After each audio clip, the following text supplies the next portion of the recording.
ujung sambungan tampak ada Miss Yuni. Dan di seberang sana ada seorang perempuan menangis terseduh. Suaranya pecah, nafasnya tertahan, seolah hidupnya berhenti di titik itu. Aku nggak tahu namamu, nak. Kamu HIV tapi posisi masih di Hong Kong, nak. Iya, Miss. Aku nggak berani ngomong sama agensi. Aku nggak berani sama. Kok kamu tahu kamu kena HIV dari mana, nak? Aku periksa, Miss. Aku periksa sendiri, Miss. Terus nyaranin aku, Miss. Kenapa terus sampai aku nanya? Itulah ya guys, potret keputusasaan, di mana seorang perempuan buruh migran Indonesia yang sedang berjuang di Hong Kong. Di tengah niatnya mencari nafkah, ia justru dihadapkan pada kabar yang mengubah arah hidupnya secara tiba-tiba. Ia baru 2 bulan didiagnosis penyakit HIV positif. Ia mengetahuinya terjangkit penyakit tersebut setelah 2 tahun menjalin hubungan dengan seorang warga lokal Hong Kong. Rasa takut masih segar, penyesalan masih mentah, dan luka itu belum sempat mengering. Dan di ujung telepon itulah ia menumpahkan semua keguncangan, ketakutan, dan rasa bersalah kepada satu-satunya tempat yang ia berani bersandar saat itu, yaitu Miss Yuni. Kisah ini aku pilih menjadi kisah terakhir yang aku suarakan ya guys, untuk menutup seluruh rangkaian kisah di tahun 2025 di channel ini. Dan inilah kisah pengakuan seorang perempuan yang sedang berjuang menerima kenyataan dan mencoba melangkah meski masa depannya masih diselimuti ketakutan. Assalamualaikum warahmatullahi wabarakatuh. Hai guys, apa kabar semuanya?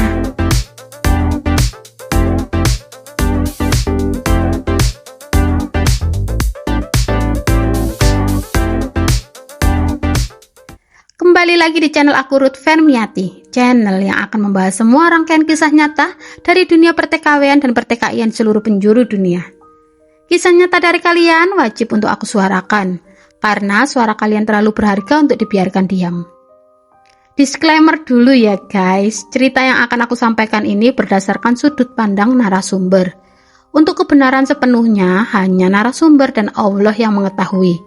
Dan tentunya dalam cerita ini namanya aku ganti jadi nama samaran ya. Dan isi cerita sudah sepenuhnya terpublish di channel Miss Yuni. Meski demikian, penyampaian ulang ini tidak bermaksud menghakimi siapapun, melainkan sebagai bahan pembelajaran dan refleksi kita bersama. Ya udah deh guys, gak usah berlama-lama lagi, langsung aja kita gas ke ceritanya. Check it out.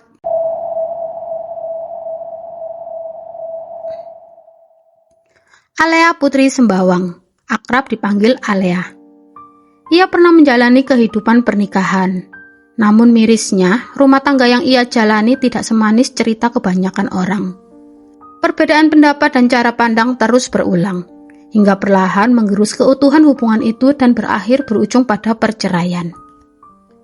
Lalu setelah berpisah, Alea sebagai anak bungsu menjadi tumpuan harapan kedua orang tuanya. Di pundaknya ya guys, tanggung jawab itu terasa lebih nyata. Tidak ada ruang untuk mengeluh karena hidupnya menuntutnya untuk terus melangkah. Dan kita semua tahu ya guys, hidup di Indonesia itu bukan perkara mudah. Biaya hidup tahu sendiri kan ya, terus meningkat sementara lapangan pekerjaan semakin sempit dan kompetitif. Bagi mereka yang memiliki latar pendidikan yang terbatas, kenyataan pahit seringkali tidak terelakkan, seperti upah rendah, beban tinggi, dan pilihan hidup yang terasa semakin sempit. Hingga pada akhirnya dengan segala kenekatan dan harapan, Alea memberanikan diri mendaftar ke sebuah PT dan memilih jalannya untuk menjadi seorang buruh migran. Long story short, Alea pun sudah berada di sebuah negara yang kerap dijuluki sebagai negeri beton. Di sanalah ia menaruh harapan besar, berharap hidupnya dan kehidupan keluarganya benar-benar bisa berubah. Waktu berjalan begitu cepat, tak terasa 2 tahun telah berlalu. Namun perlahan, Alea mulai merasakan ada sesuatu yang tidak beres dengan tubuhnya. Ia sering demam, badannya lemas, dan rasa tidak nyaman datang hampir setiap hari. Tidak itu saja ya guys, berbagai gejala itu muncul dan membuatnya terus dihantui dengan rasa khawatir dan was-was. Selama hampir 2 bulan kondisi itu juga tidak membaik. Meski sebenarnya medical check up dari pemerintah belum turun, Alea akhirnya memberanikan diri pergi ke klinik. Bukan karena siap, melainkan karena takut jika sesuatu yang buruk terjadi pada dirinya. Tak lama kemudian, hasil pemeriksaan pun keluar. Dan di detik itu, Alia seakan kehilangan nafas. Seperti jantungnya berhenti berdetak, ia dinyatakan positif HIV. Hah? Apa yang sebenarnya terjadi? Bagaimana bisa Alia terkena penyakit yang begitu dihindari banyak orang?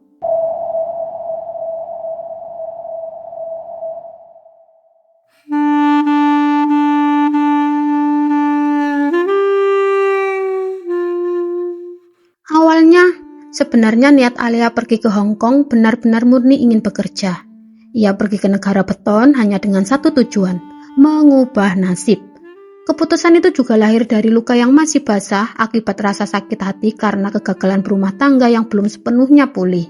Namun siapa sangka, setelah berbulan-bulan bekerja di Hong Kong, hadirlah seorang pria lokal yang kita samarkan saja namanya sebagai Mike. Perlahan Mike mengubah hari-hari Alia.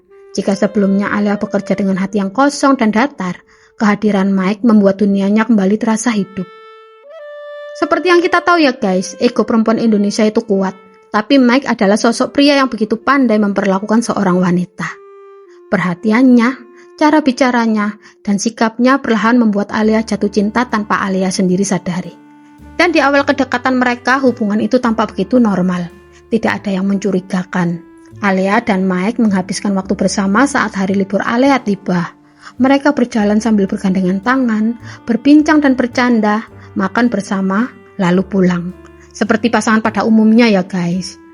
Tapi suatu hari setelah berbulan-bulan menjalani hubungan, kisah asmara mereka pun semakin dalam. Di titik itulah, Mike tiba-tiba menyampaikan keinginannya untuk melangkah ke jenjang yang lebih serius, yaitu pernikahan. Ia mengaku ingin membuktikan keseriusannya. Namun pembuktiannya itu tahu nggak guys? Adalah insiden dewasa. Hal itu sontak membuat Alia terkejut. Awalnya Alia menolak. Ia sadar betul sebagai perempuan Indonesia, nilai budaya, norma, dan moral adalah sesuatu yang dijunjung tinggi. Namun, Mike bukanlah sosok pria yang mudah menyerah. Rayuan demi rayuan ia lontarkan. Janji demi janji ia ucapkan tentang masa depan, tentang pernikahan, tentang hidup bersama. Perlahan pertahanan Alia pun runtuh. Dengan iming-iming akan dinikahi, akhirnya terjadilah sesuatu yang seharusnya tidak terjadi. Sejak saat itu, setiap kali bertemu dan di setiap hari libur, hubungan mereka selalu melampaui batas yang semestinya. Hingga pada suatu waktu, Mike meminta hal yang lebih jauh lagi, yaitu sebuah bentuk hubungan yang bahkan Alia sendiri tahu sangat tidak wajar. Tahu nggak guys apa? Itu adalah hubungan yang lewat jendela belakang. Kalian tahu kan apa yang aku maksud? Namun di posisi itu Alia merasa tidak lagi punya daya untuk menolak. Lagi dan lagi Alia hanya bisa pasrah. Bukan karena mau, melainkan karena terjebak dalam bujuk rayu dan janji pernikahan yang terus-terusan diulang-ulang. Dan akhirnya hubungan nyeleneh itu pun terjadi berkali-kali. Suatu hari Alia bangun seperti biasa untuk memulai rutinitasnya membersihkan rumah. Namun aneh, pagi itu terasa berbeda. Tubuhnya terasa sangat tidak beres. Demam tinggi membuat kepalanya berat, badannya lemas, seluruh tenaganya seperti terkuras habis. Dan saat hendak ke kamar mandi untuk bersiap-siap, Alia terkejut mendapati sesuatu yang membuatnya terpaku dan syok, yaitu keputihan dengan bau menyengat dan warna hijau pekat, yang hal itu belum pernah ia alami sebelumnya. Alia panik. Ia benar-benar tidak mengerti apa yang sedang terjadi pada tubuhnya. Awalnya ia mencoba mengobati dirinya sendiri. Alia menggunakan obat pereda nyeri, obat demam, hingga antibiotik ia konsumsi dengan harapan kondisinya segera membaik. Namun hari demi hari berlalu, gejala itu tidak juga mereda. Justru kian semakin parah. Tak ingin sesuatu yang buruk terjadi padanya, Alia akhirnya memberanikan diri pergi ke klinik untuk melakukan pemeriksaan mandiri. Ia menjalani serangkaian tes dan pemeriksaan laboratorium. Setelahnya, Alia tinggal menunggu hasilnya. Dan menurut Alia ya, penantian itu menjadi masa paling panjang dan paling menegangkan dalam hidupnya. Hingga akhirnya dokter menyampaikan hasil diagnosa itu. Dengan wajah berat dan penuh kehati-hatian, dokter menyatakan jika Alia dinyatakan positif HIV di detik itu. Dunia Alia seakan runtuh. Bagaimana enggak guys? Ia sadar betul penyakit ini adalah penyakit yang sangat ditakuti banyak orang dan membawa stigma yang tidak ringan untuk ditanggung.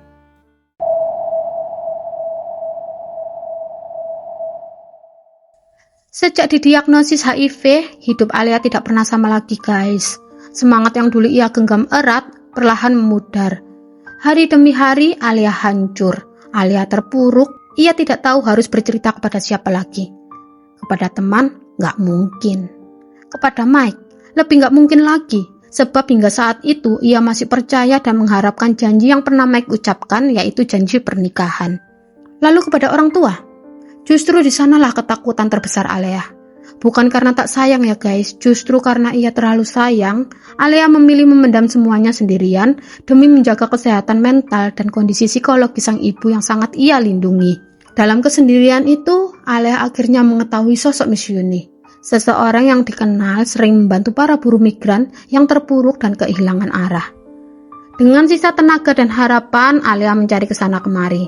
Hingga akhirnya pencariannya tidak sia-sia. Ia menemukan salah satu nomor kontaknya Miss Yuni, lalu menghubunginya. Tangannya gemetar saat menekan tombol panggil.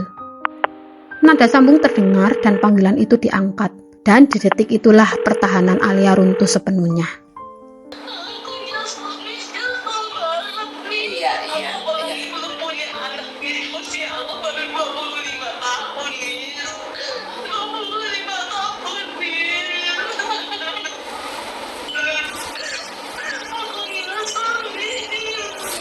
Kamu mainnya sama satu laki-laki atau berapa laki-laki, Nak?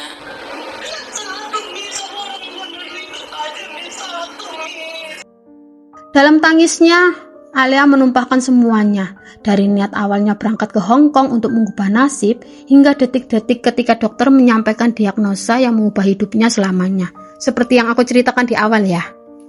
Tangis itu pecah dan percakapan pun mengalir tanpa sekat. Kapan kamu libur, Nak? Miss Yuni cari kamu ya. Kapan kamu libur? Kita nggak usah ketemu di kantor Miss Yuni, kita ketemu saja di Starbucks. Aku nggak berani, Miss. Aku takut. Aku beraninya cuma telepon Miss Yuni. Tenang, kita ketemu ngopi di luar ya. Nanti Miss Yuni yang akan bantu kamu. Tangis Alia saat itu semakin menjadi. Suaranya bergetar, penuh penyesalan dan ketakutan. Aku nyesel, Miss. Nyesel banget, Miss. Aku belum punya anak. Aku masih 25 tahun, Miss. Hening sejenak. Lalu Miss Yuni bertanya dengan suara pelan namun tegas. Kamu main sama satu atau berapa, Nak? Cuma satu, yaitu aja, Miss. Cowokmu sekarang tahu kalau kamu kena ini. Terus gimana responnya? Dia nggak tahu, Miss. Aku nggak bilang ke dia. Katanya dia bakal nikahin aku setelah 3 tahun. Sekarang sudah 2 tahun. Kurang 1 tahun lagi. Kalau aku sudah dinikahin, aku akan kasih tahu setelah nikah. Kalau nggak dinikahin, aku akan kasih tahu langsung. Di ujung telepon, Miss Yuni menghela nafas panjang, bukan sebagai konselor, bukan sebagai relawan, melainkan sebagai seorang ibu. Aku di sini ibu kamu. Aku memang akan marah sama kamu, tapi aku nggak mungkin akan menghabisi kamu, sayang. Nah, itu tadi ya guys, kisah nyata yang dialami Mbak Alia selama bekerja di Hong Kong. Kita doakan bersama, semoga Mbak Alia selalu diberi kesehatan, dikuatkan hatinya, dan dipertemukan dengan jalan hidup terbaik yang penuh harapan dan pemulihan. Lalu pesan apa yang bisa kita ambil dari kisah Mbak Alia? Ada 3 ya guys. Pertama, kesepian adalah ujian paling sunyi bagi para perantau. Saat jauh dari keluarga, hati yang rapuh mudah mencari sandaran.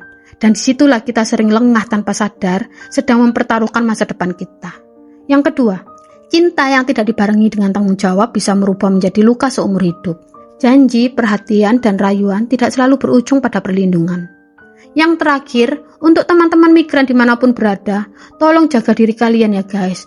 Jaga tubuh kalian, karena satu keputusan yang terlihat kecil bisa berdampak sangat besar di kemudian hari. Terima kasih sudah menonton videoku dari awal sampai habis. Semoga kisah hari ini bisa jadi bahan renungan buat kita semua. Kalau kamu rasa konten di channel ini punya makna, bantu support dengan like, share, dan subscribe. Karena kita sedang on the way menuju 1000 subscribers. Support dan dukungan dari kalian semua sangat berarti buat aku guys. Akhir kata, wassalamualaikum warahmatullahi wabarakatuh. See you di my next video. Bye-bye.